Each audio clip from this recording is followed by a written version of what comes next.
السلام عليك يا نبي الله وعلى آلك وأصحابك يا نور الله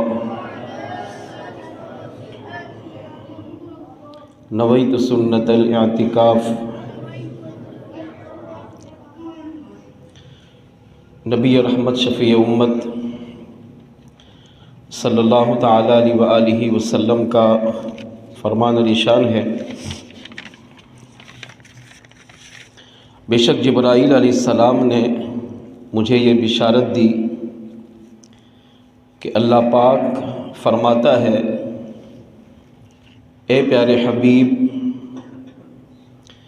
جو آپ پر درود بھیجتا ہے میں اس پر رحمت بھیجتا ہوں، اور جو آپ پر سلام پڑھتا ہے میں اس پر سلامتی بھیجتا ہوں۔ صلو علی الحبیب۔ کوئی اپنا بھلا چاہتا ہے، اگر کوئی اپنا بھلا چاہتا ہے اسے چاہے جس کو خدا چاہتا ہے، درود ان پہ بھیجو، سلام ان پہ بھیجو، درود ان پہ بھیجو، سلام ان پہ بھیجو، یہی مومنوں سے خدا چاہتا ہے۔ صلو علی الحبیب صلی اللہ علیہ وسلم۔ بیان سننے سے پہلے اچھی نیتیں فرما لیں، اللہ پاک کی رضا پانے، ثواب کمانے، علم دین کا بے شمار خزانہ حاصل کرنے، نیکی کی دعوت سننے، خود بھی عمل کرنے، دوسروں کو بھی اس کی ترغیب دلانے کی نیت کرتا ہوں، آپ بھی نیت کر لیں۔ آج انشاءاللہ ہم سیدنا ابو بکر صدیق رضی اللہ تعالیٰ عنہ کی سیرت کے حوالے سے سنت و بھرا بیان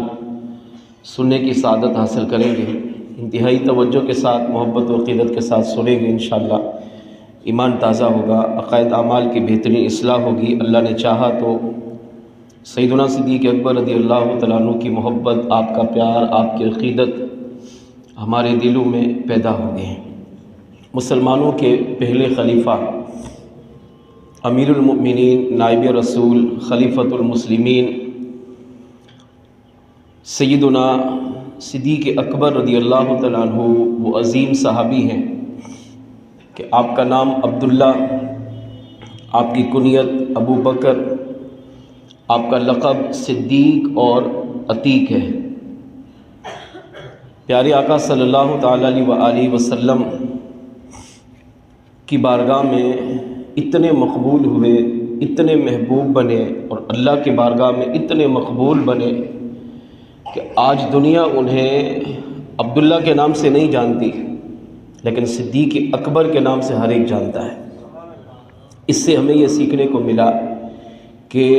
جو وصف سیدنا صدیق اکبر رضی اللہ تعالیٰ عنہ میں تھا وہ ہے صداقت۔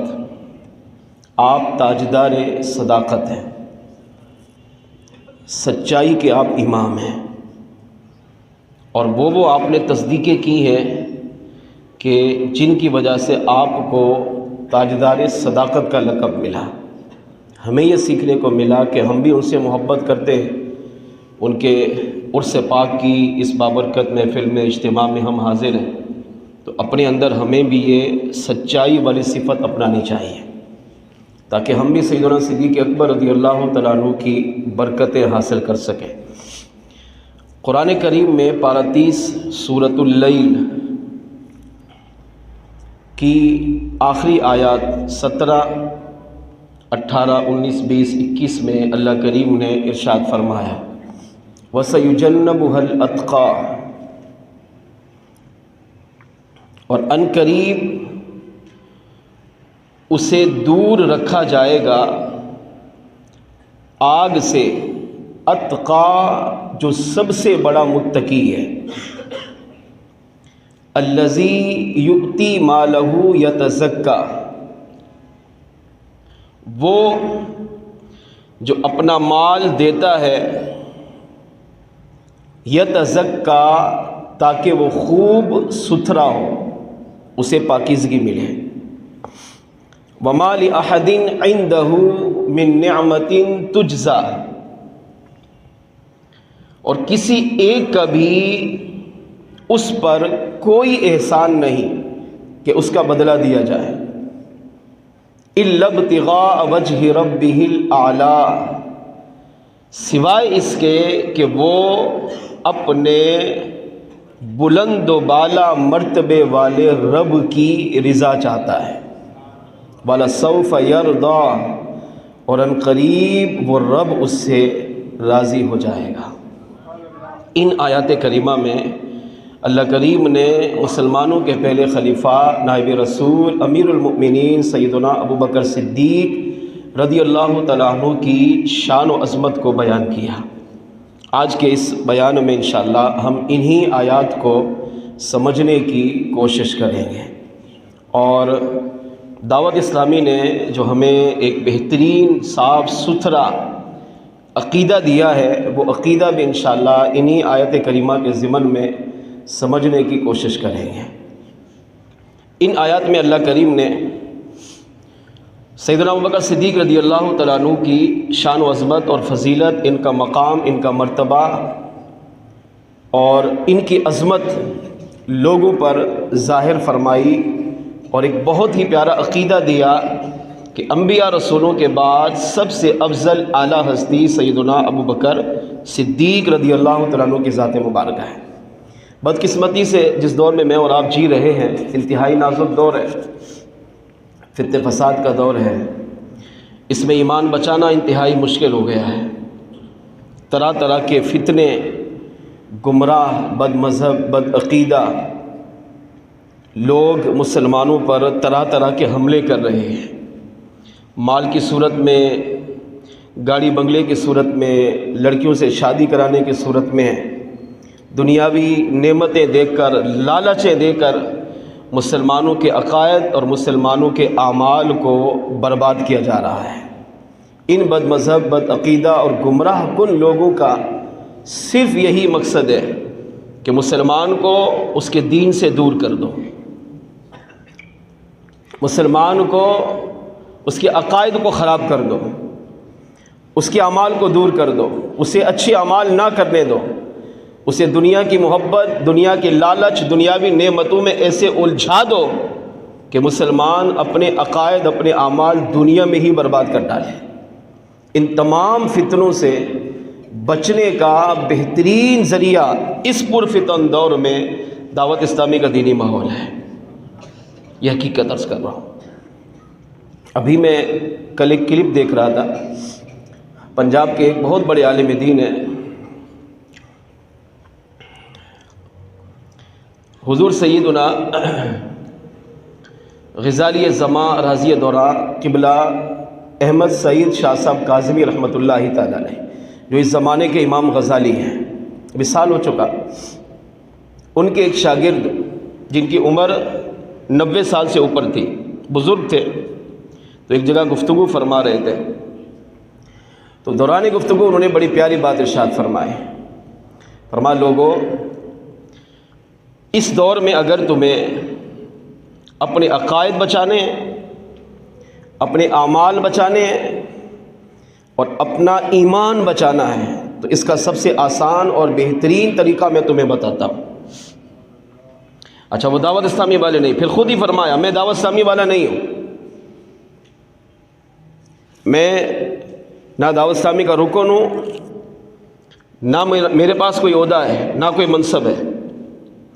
لیکن میں عالم دین ہوں، تو عالم کا کام یہ ہے کہ وہ حق اور سچ بیان کرے، تو میں وہ بیان کر رہا ہوں جو میں نے اپنی آنکھوں سے دیکھا اور اپنے کانوں سے سنا ہے۔ لوگوں نے پوچھا وہ کیا ہے؟ ہزاروں لوگ جمع تھے۔ فرمایا کہ زمانے کے غزالی زماں راضی دوران قبلہ سید احمد سعید شاہ صاحب کاظمی رحمۃ اللہ تعالیٰ علیہ، جو مدینۃ الاولیاء ملتان شریف میں جن میں آپ کا مزار مبارک ہے، اور اس وقت آپ کی جو اولاد ہے الحمدللہ وہ بھی سادات کرام میں، اور سب کے سب بیٹے باعمل عالم دین اور سنی مستند عاشق رسول ہیں، اور ایک بہت بڑا ادارہ ہے ماشاءاللہ ان کا۔ وہ فرماتے ہیں کہ میں ان کا شاگرد ہوں، غزالی زماں کا، ہمارے دور کے موجودہ دور کے امام غزالی تھے. وہ فرماتے ہیں کہ غزالی زماں کے پاس میں پڑھ رہا تھا اور میری عمر اس وقت چھوٹی تھی، میں بچہ تھا، اور آپ حدیث پڑھا رہے تھے، بخاری شریف پڑھا رہے تھے، تو ہم لوگ اس میں موجود تھے، تو میں بھی پڑھتا تھا اس وقت. تو دوران گفتگو غزالی زماں نے فرمایا کہ یہ وہ دور، آج سے یوں سمجھے 50 سال پہلے کی بات ہو رہی ہے، فرما رہے تھے کہ یہ وہ دور ہے جس میں عقائد بچانا، ایمان بچانا، مسلمان کو اپنے اعمال کی اصلاح کرنا انتہائی مشکل ہوتا جا رہا ہے. چاروں طرف سے اتنے 50 سال پہلے کی بات ہو رہی ہے، اب سوچیں اب کیا ہوگا، اب کتنا مشکل دور چل رہا ہے. پھر فرمایا کہ انڈیا کے اندر ایک شخص اٹھا جس کا نام الیاس تھا، اس نے جماعت بنائی، اور اس جماعت میں اس کا مقصد کیا تھا جماعت بنانے کا؟ لوگوں کے عقائد، لوگوں کے اعمال کو برباد کرنا. اس کا یہ فتنہ اتنا بڑھا کہ انڈیا کے کئی مسلمان اس میں مبتلا ہو گئے. پھر یہ فتنہ پاکستان میں پہنچا تو غزالی زماں راضی دوراں فرمانے لگے کہ اس نے بہت کوشش کی کہ مسلمانوں کے عقائد کو، مسلمانوں کے اعمال کو برباد کرے، اور سب سے اہم چیز مسلمانوں کے دل سے اس کے نبی کی محبت کو نکال دے، اور ان کو صحابہ اور اہل بیت میں لڑائے، صحابہ اور اہل بیت کی جنگوں کی باتیں کرے. صحابہ سے کوئی پیار کرے تو اہل بیت کا بے ادب بنے، اہل بیت سے کوئی پیار کرے تو صحابہ کا بے ادب بنے. یہ مقصد تھا اس کا. فرمایا میں پریشان تھا، میں دعا کرتا تھا اللہ کی بارگاہ میں، اے اللہ کوئی تو ایسا مرد قلندر پیدا کر جو اس بد مذہب، بد عقیدہ کو منہ توڑ جواب دے، اور یہ جو مسلمانوں کے عقائد کو، مسلمانوں کے اعمال کو برباد کر رہا ہے، اس کا کوئی سد باب کرے، اور مسلمانوں کے ایمان کا، مسلمانوں کے عقائد کا، مسلمانوں کے اعمال کا تحفظ کرے، کوئی تو ایسے پیدا کر. پھر فرمایا جب زمانے کے ولی کامل شیخ طریقت امیر اہل سنت دامت برکات ملالیہ ان کی بارگاہ میں حاضر ہوئے اور غزالی زماں سے ملاقات کی اور دعوت اسلامی کی بنیاد رکھی، تو غزالی زماں وہ عالم دین فرمانے لگے میں اس وقت چھوٹا تھا، میں نے اپنے کانوں سے، میں اس محفل میں موجود تھا، میں نے کانوں سے سنا بھی اور آنکھوں سے دیکھا بھی کہ جب غزالی زماں نے، جو زمانے کے غزالی زماں تھے، امام غزالی تھے، امیر اہل سنت کو دیکھ کر فرمانے لگے کہ ایک الیاس وہ ہے جس کا مقصد بد مذہبی پھیلانا، بد عقیدگی پھیلانا، مسلمان کے عقائد اعمال کو برباد کرنا ہے،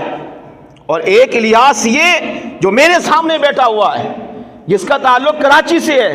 فرمایا میں ان کی پیشانی میں دیکھ رہا ہوں کہ ان قریب اللہ اس بچے کو وہ مقام و مرتبہ عطا کرے گا کہ یہ اس بد مذہب اور بد عقیدہ کا رد بھی کرے گا، اور جس طرح وہ مسلمانوں کے عقائد و اعمال کو برباد کرنا چاہتا ہے، یہ الیاس وہ ہے کہ جو مسلمانوں کے عقائد کا بھی تحفظ کرے گا، ان کے ایمان کو بھی بچائے گا، اور ان کے اعمال کو سنوار کر ان کی دنیا قبر و آخرت کو بھی سنوارے گا.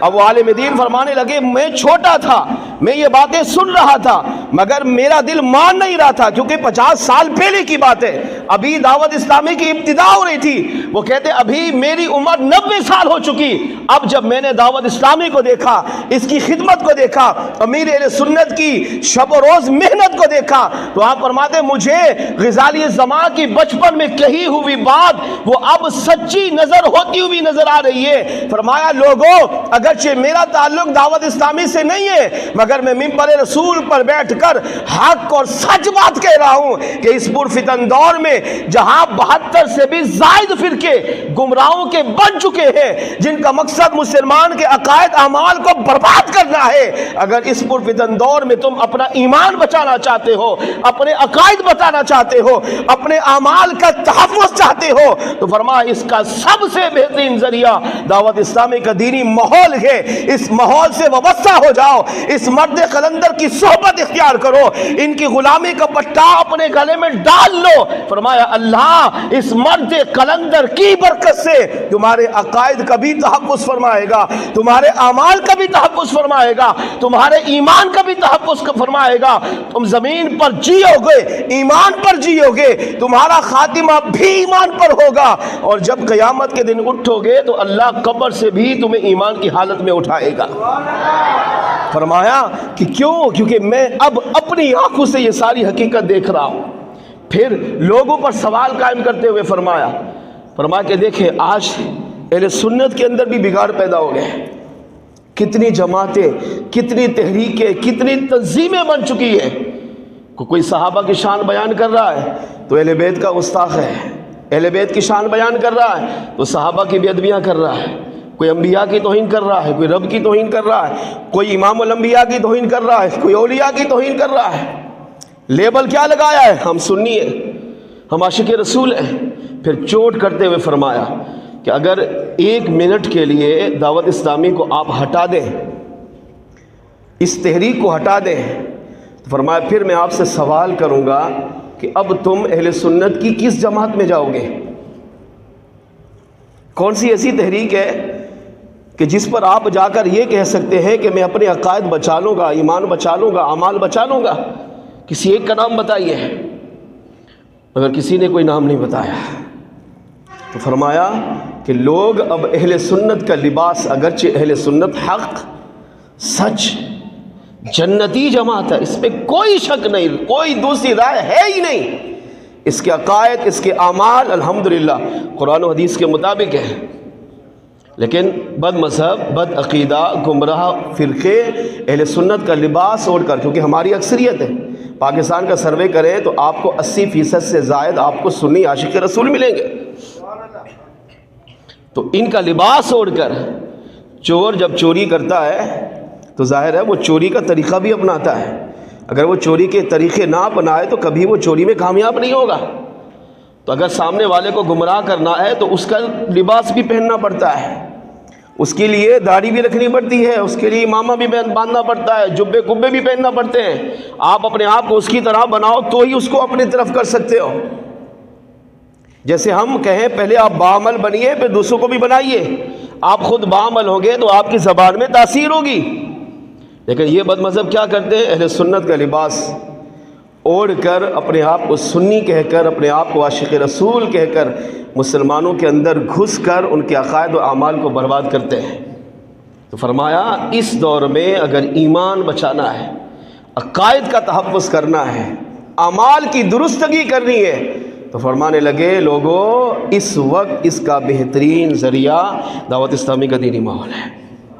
اس سے وابستہ ہو جاؤ، تمہیں ہر سنی عاشق رسول کی محبت بھی ملے گی، پیار بھی ملے گا، تمہیں عقیدت بھی ملے گی، ہر سنی عاشق رسول سے محبت بھی کرو گے، اس کی پہچان بھی نصیب ہوگی، ادب بھی ملے گا، محبت بھی ملے گی، عقیدہ بھی مضبوط ہوگا، ایمان کا بھی تحفظ ہوگا، اچھے اعمال کرنے کی توفیق بھی ملے گی۔ بدقات بشریت گناہ ہو جائے تو تمہیں اللہ توبہ کی بھی توفیق عطا کرے گا اس دینی ماحول کی برکت سے۔ اس طرح زندگی گزارو گے تو اللہ تمہاری دنیا قبر آخرت کو سنوار دے گا۔ یہی دعوت اسلامی سوچ لے کر میدان میں اتری ہوئی ہے۔ اب دیکھیں دعوت اسلامی عقائد کی کیسے اصلاح کر رہی ہے۔ جیسے آج کا یہ ہمارا اجتماع ہے، اس میں ایک بہت ہی برا اور گندا عقیدہ جو لوگوں میں پھیلایا جاتا ہے وہ یہ ہے کہ صحابہ اور اہل بیت میں ناراضگیاں تھیں، صحابہ اہل بیت میں جھگڑے تھے، صحابہ اہل بیت سے معاذ اللہ ناراض، اہل بیت صحابہ سے ناراض تھے۔ حالانکہ حقیقت میں ایسا کچھ بھی نہیں ہے۔ صحابہ جو اہل بیت سے محبت کرتے تھے، اس محبت پر تو انسان سمجھو اپنی نسلیں بھی قربان کر دینا تب بھی حق ادا نہیں کر سکتا۔ اہل بیت جو صحابہ سے محبت کرتے تھے، اس محبت پر بندہ اپنے سارا خاندان قربان کر دے، خدا کی قسم حق کی ادا نہیں کر سکتا۔ مسلمان سوچ ہی نہیں سکتا کہ صحابہ اہل بیت میں ایسے کا ٹکراؤ ہوتا، لیکن یہ باتیں پھیلائی جاتی ہیں۔ دعوت اسلامی اس کا تحفظ کرتی ہے۔ دعوت اسلامی مسلمان کو صحابہ کی بے ادبی سے بھی بچاتی ہے، اہل بیت کی بے ادبی سے گستاخی سے بچاتی ہے، مسلمان کو صحابہ اہل بیت دونوں کا محب بناتی ہے، دونوں کا پیار سکھاتی ہے۔ مثال کے طور پر ایک عقیدہ یہ پھیلایا جاتا ہے کہ صحابہ کرام میں خلیفہ اول سیدنا ابوبکر صدیق رضی اللہ تعالیٰ عنہ اور اہل بیت میں مولا مشکل کشا علی المرتضیٰ رضی اللہ تعالیٰ عنہ میں ناراضگی ہے، اور یوں مولا مشکل کشا رضی اللہ تعالیٰ عنہ کی شان بیان کرتے ہوئے صدیق اکبر کی شان گھٹائی جاتی ہے، صدیق اکبر کی شان بیان کرتے ہوئے مولا علی کی شان گھٹائی جاتی ہے۔ یہ بھی ایک شیطان کا بہت بڑا وار ہے جس کو ہر مسلمان سمجھ نہیں پاتا ہے، جبکہ حقیقت یہ ہے کہ مولا علی اور صدیق اکبر رضی اللہ تعالیٰ عنہ میں جو محبت تھی، جو پیار تھا، جو عشق تھا، خدا کی قسم مسلمان اس کے بارے میں سوچ بھی نہیں سکتا۔ اتنا اعلیٰ کردار تھا ان کا، اتنے اعلیٰ اخلاق تھے، اتنی اعلیٰ محبت تھی کہ اگر مسلمان یہ سنے تو ان پر فدا ہو جائے۔ اس کی چند جھلکیاں میں آپ کی بارگاہ میں پیش کرتا ہوں۔ مولا علی مشکل کشا علی المرتضیٰ رضی اللہ تعالیٰ عنہ صدیق اکبر رضی اللہ تعالیٰ عنہ سے کتنی محبت فرماتے تھے۔ بخاری شریف میں یہ حدیث پاک موجود، حضرت سیدنا محمد بن حنفیہ رحمۃ اللہ تعالیٰ علیہ اس حدیث پاک کے راوی ہیں۔ فرماتے ہیں کہ میں امیر المؤمنین مولا علی رضی اللہ تعالیٰ عنہ کی بارگاہ میں حاضر ہوا اور میں نے آپ سے پوچھا، اے مولا مشکل کشا، یہ بتائیے حضور علیہ السلام کے بعد لوگوں میں سب سے افضل کون؟ تو مولا علی رضی اللہ تعالیٰ عنہ نے فوراً ارشاد فرمایا کہ حضور کے بعد سب سے افضل ابو بکر صدیق رضی اللہ تعالیٰ عنہ۔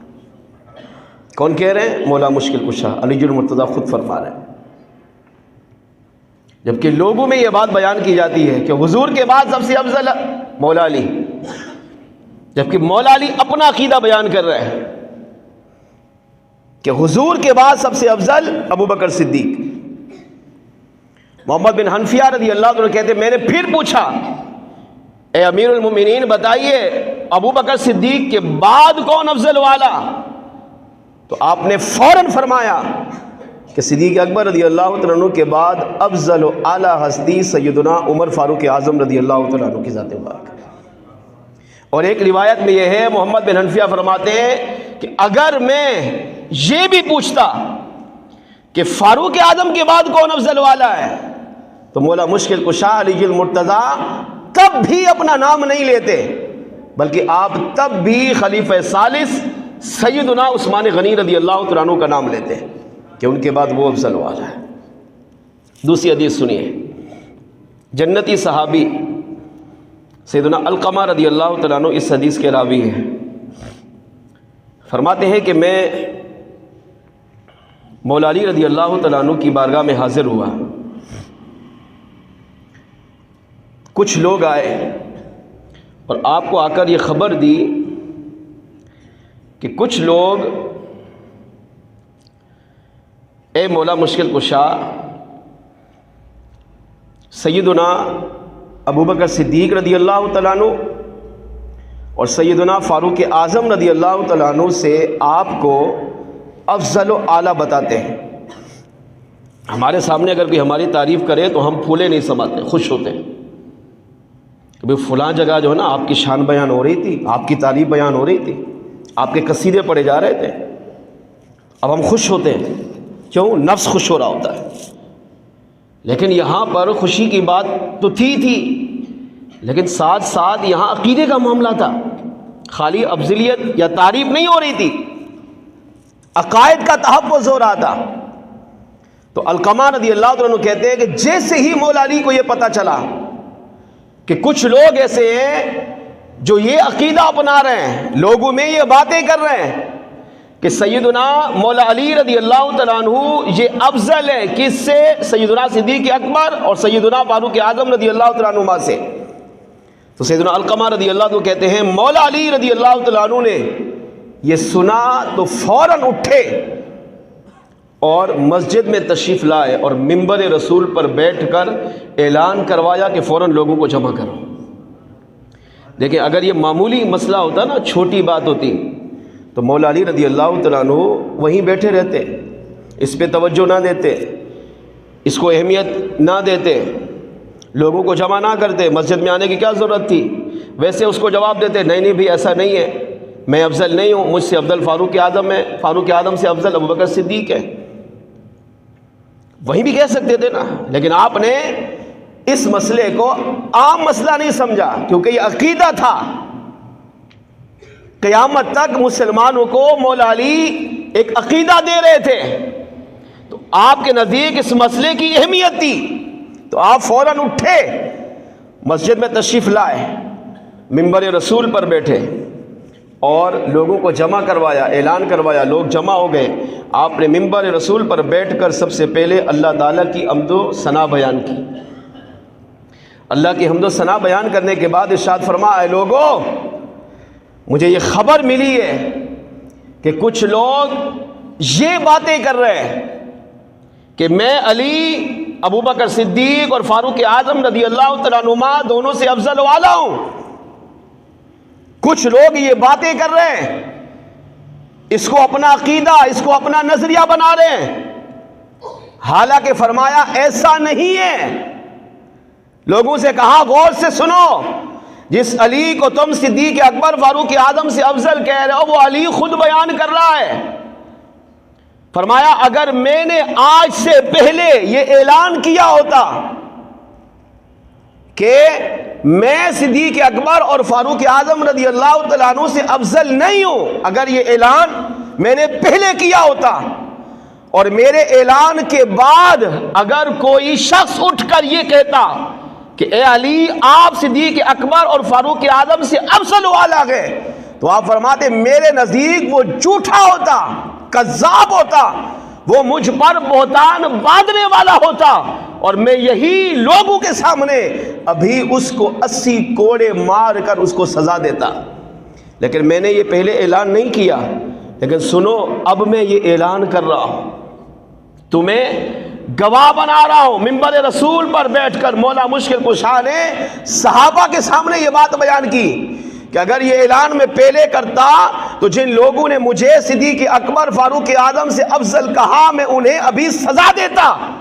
مگر کیونکہ میں نے یہ اعلان پہلے نہیں کیا تھا اب اعلان کر رہا ہوں. اور میرے اعلان کے بعد پھر فتویٰ دیا مولا علی نے، فرمایا میرے اعلان کے بعد اگر کسی نے آج کے بعد یہ کہا، عقیدہ اپنایا، یا اس نے اس طرح کی گفتگو کی کہ مولا علی صدیق اکبر فاروق اعظم سے افضل والا ہے، تو آپ فرماتے ہیں کہ وہ جھوٹا ہوگا، کذاب ہوگا، وہ مجھ پر بہتان باندھنے والا ہوگا، اور میں علی اپنے ہاتھوں سے اسے 80 کوڑے مار کر اس کے جھوٹ کی سزا دوں گا. پھر یہ آپ نے اعلان کیا اور پھر فرمایا لوگوں سنو، نبی رحمت شفیع امت صلی اللہ تعالی علیہ وآلہ وسلم کے بعد سب سے افضل و اعلیٰ ہستی سیدنا ابوبکر صدیق رضی اللہ تعالیٰ عنہ کی ذات مبارکہ ہے. پھر فرمایا لوگوں پھر سنو، سیدنا ابوبکر صدیق رضی اللہ تعالیٰ عنہ کے بعد سب سے افضل و اعلیٰ ہستی سیدنا فاروق اعظم رضی اللہ تعالیٰ عنہ کی ذات مبارکہ ہے. ان دونوں حدیثوں سے یہ پتہ چلا کہ مولا علی رضی اللہ تعالیٰ عنہ کا اپنا عقیدہ، آپ کا اپنا نظریہ یہ تھا کہ سیدنا صدیق اکبر رضی اللہ تعالیٰ عنہ پیارے آقا صلی اللہ تعالیٰ علیہ وآلہ وسلم کے بعد سب سے افضل و اعلیٰ ہے. انبیاء رسولوں کے بعد پوری کائنات میں سیدنا صدیق اکبر رضی اللہ تعالیٰ عنہ افضل و اعلیٰ، آپ کے بعد سیدنا فاروق اعظم رضی اللہ تعالیٰ عنہ کی فضیلت، ان کے بعد سیدنا عثمان غنی رضی اللہ تعالیٰ عنہ کی فضیلت، اور ان کے بعد چوتھے نمبر پر مسلمانوں کے چوتھے خلیفہ سیدنا علی المرتضیٰ مولا مشکل کشا رضی اللہ تعالیٰ عنہ کی فضیلت ہے. یہ عقیدہ ہمیں قرآن و حدیث دے رہا ہے، خود مولا مشکل کشا رضی المرتضیٰ بیان فرما رہے ہیں. شیخ طریقت امیل سنت سیدنا صدیق اکبر رضی اللہ تعالیٰ عنہ کی شان و عظمت بیان کرتے ہوئے فرماتے ہیں نہایت متقیوں پارسا صدیق اکبر ہے، نہایت متقیوں پارسا صدیق اکبر ہے، تقی ہے بلکہ شاہ صدیق اکبر ہے، تقی ہے بلکہ شاہ اتقیاء، صدیق اکبر ہے، حقیقی عاشق خیر الورا، صدیق اکبر ہے، امیر المؤمنین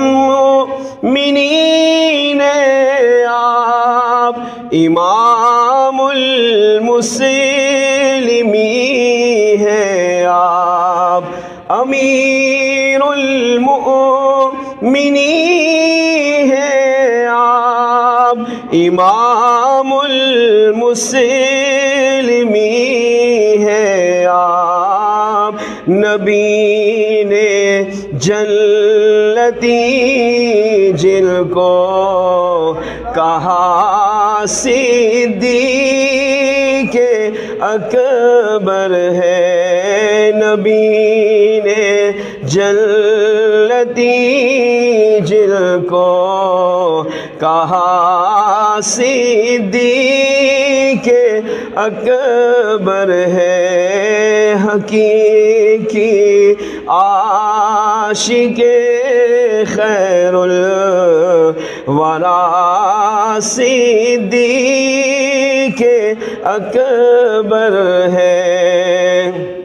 سبھی اصحاب سے بڑھ کر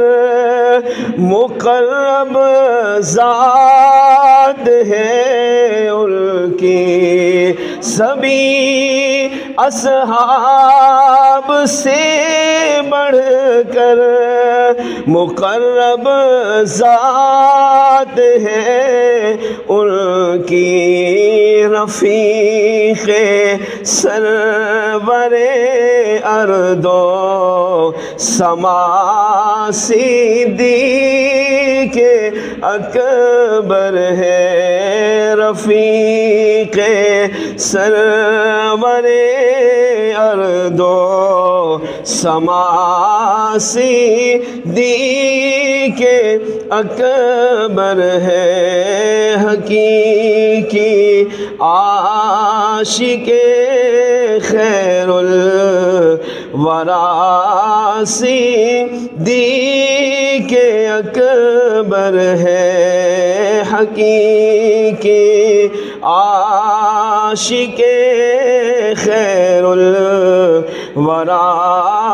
صدیق اکبر ہے،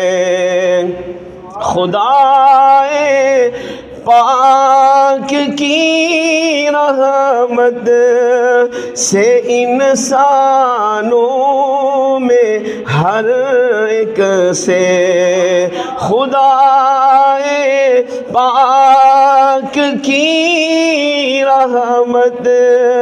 سے انسانوں میں ہر ایک سے، فضو تر بعد از کل انبیاء، صدیق اکبر ہے، فضو تر بعد از کل انبیاء، صدیق اکبر ہے، حقیقی عاشق خیر الورا، صدیق اکبر ہے، جو یار غار محبوب خدا صدیق اکبر ہے، جو یار غار محبوب خدا صدیق اکبر ہے، وہی یار مزار مصطفیٰ صدیق اکبر ہے، وہی یار مزار مصطفیٰ صدیق اکبر ہے، حقیقی عاشق خیر الورا صدیق اکبر ہے۔ صلو علی الحبیب۔ پیچھے پیچھے اسلامی بھائیوں، اس سے پتہ چلا کہ سیدنا صدیق اکبر رضی اللہ تعالیٰ عنہ وہ عظیم ہستی ہیں کہ پیارے آقا مدینے والے مصطفیٰ صلی اللہ تعالیٰ علیہ وآلہ وسلم بھی ان سے محبت فرماتے، اور خود مولا مشکل کشا علی المرتضیٰ رضی اللہ تعالیٰ عنہ کا اپنا یہ عقیدہ تھا، اپنا یہ نظریہ تھا کہ اللہ کریم نے انبیاء کے بعد، رسولوں کے بعد پوری کائنات میں سب سے افضل اعلیٰ مقام و مرتبہ جس کو عطا کیا وہ سیدنا صدیق اکبر رضی اللہ تعالیٰ عنہ کی ذات مبارکہ ہے۔ آخری روایت سنیے اور ایمان دادا کیجیے۔ مولا مشکل کشا علی المرتضیٰ رضی اللہ تعالیٰ عنہ کا اپنا یہ عقیدہ تھا، نظریہ تھا کہ اللہ کریم نے حضور صلی اللہ علیہ وسلم کے بعد حضور کی امت میں جس کو سب سے زیادہ مقام، سب سے زیادہ مرتبہ، سب سے زیادہ فضیلت دی وہ سیدنا ابو بکر صدیق رضی اللہ تعالیٰ عنہ کی ذات مبارکہ ہے۔ اس بات کو اس روایت سے سمجھیے، انتہائی ایمان افروز روایت، بڑی توجہ سے سنیے۔ حضرت سیدنا ابو جحیفہ رضی اللہ تعالیٰ عنہ اس حدیث کے راوی ہیں، یہ خود صحابی ہیں، اور یہ وہ صحابی ہیں جو مولا علی رضی اللہ تعالیٰ عنہ سے بے انتہا محبت کرتے تھے، یعنی یوں سمجھے کہ مولا علی کی محبت میں فنا تھے۔ آج بھی کچھ نادان لوگ ہیں ایسے جو مولا علی کی محبت کا دعویٰ کرتے ہیں اور مولا علی کی محبت میں اپنے آپ کو فنا ہونے کا دعویٰ کرتے ہیں، مگر بدقسمتی سے ایسے بدبخت لوگ مولا مشکل کشا علی المرتضیٰ رضی اللہ عنہ کی محبت کی آڑ میں صحابہ کی بیعت بھی کرتے ہیں۔ لیکن مولا علی کا حقیقی محب کون، اور مولا علی سے حقیقی محبت کرنے والے کا عقیدہ نظریہ کیسا ہونا چاہیے، یہ سیدنا ابو جحیفہ رضی اللہ تعالیٰ عنہ صحابی رسول ہمیں سمجھا رہے ہیں۔ فرماتے ہیں کہ میں مولا علی سے بہت محبت کرتا تھا، بہت پیار کرتا تھا، ان کی محبت میں فنا، اتنا فنا کہ مولا علی رضی اللہ تعالیٰ عنہ کے خلاف اگر ان کے سامنے کوئی بات کرتا تو یہ جذباتی ہو جاتے، اپنے آپے سے باہر ہو جاتے اور اس سے لڑ پڑتے، یعنی ان کے کان مولا علی کی محبت کے بارے میں غلط بات سننے کو تیار نہیں تھے۔ اچھا، ان کا اپنا خیال کیا تھا؟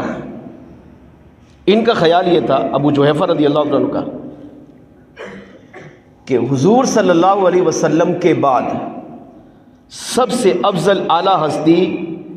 سیدنا مولا علی رضی اللہ عنہ کی ذات مبارکہ ہے۔ ان کا یہ اپنا نظریہ تھا کہ حضور کے بعد سب سے افضل و اعلیٰ ہستی کون؟ مولا مشکل کشا رضی اللہ عنہ۔ ایک دن یہ ان کا نظریہ تھا، تو آپ نے دیکھا کہ کچھ لوگ مولا علی رضی اللہ عنہ کے خلاف باتیں کر رہے تھے۔ کیا باتیں کر رہے تھے؟ وہ یہ کہہ رہے تھے کہ حضور صلی اللہ علیہ وسلم کے بعد سب سے افضل و اعلیٰ ہستی سیدنا ابو بکر صدیق رضی اللہ تعالیٰ عنہ، اور پھر ان کے بعد سب سے افضل و اعلیٰ ہستی سیدنا فاروق اعظم رضی اللہ تعالیٰ عنہ کے ذات مبارکہ ہے۔ ان کا اپنا نظریہ کیا تھا؟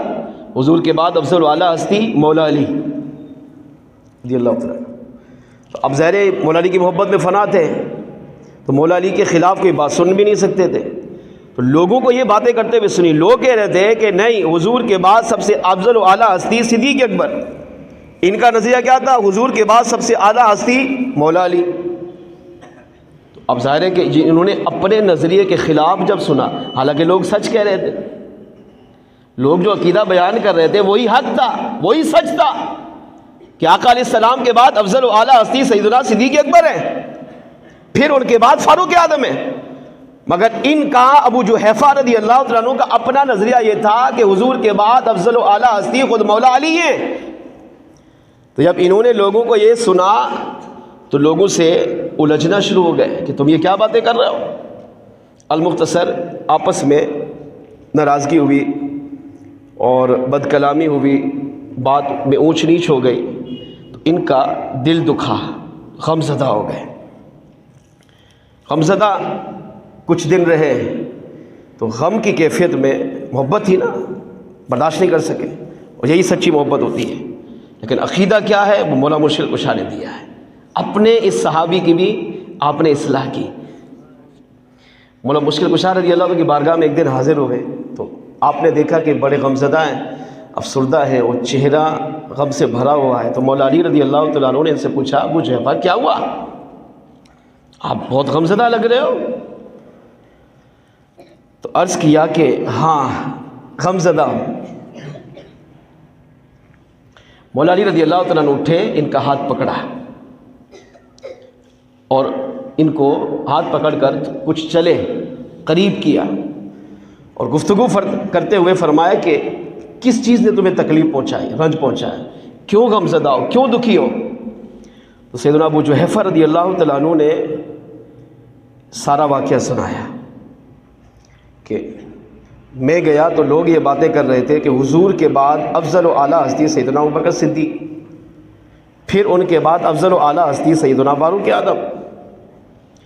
تو مولا علی رضی اللہ تعالیٰ عنہ نے فرمایا کہ اس میں ناراضگی والی کون سی بات ہے، لوگ تو صحیح کہہ رہے تھے۔ تو سیدنا ابو جحیفہ صحابی تھے نا، اب جو دل میں بات تھی وہ زبان پہ لے آئے، چھپایا نہیں اس کو۔ لوگوں نے کہا حضور کے بعد افضل و اعلیٰ ہستی سیدنا ابوبکر صدیق، پھر فاروق اعظم۔ تو اب یہ بات ابو جحیفہ رضی اللہ تعالیٰ عنہ صحابی رسول ہے، ان کو بری لگی۔ لیکن جب مولا مشکل کشا علی المرتضیٰ کے سامنے یہ معاملہ پیش ہوا اور آپ نے غم کی وجہ پوچھی اور انہوں نے کہا کہ میں نے لوگوں کو ایسے کہتے ہوئے سنا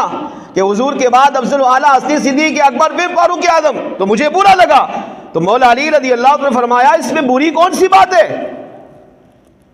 لوگوں نے جو کہا وہ سچ کہا، یہی تو حقیقت ہے۔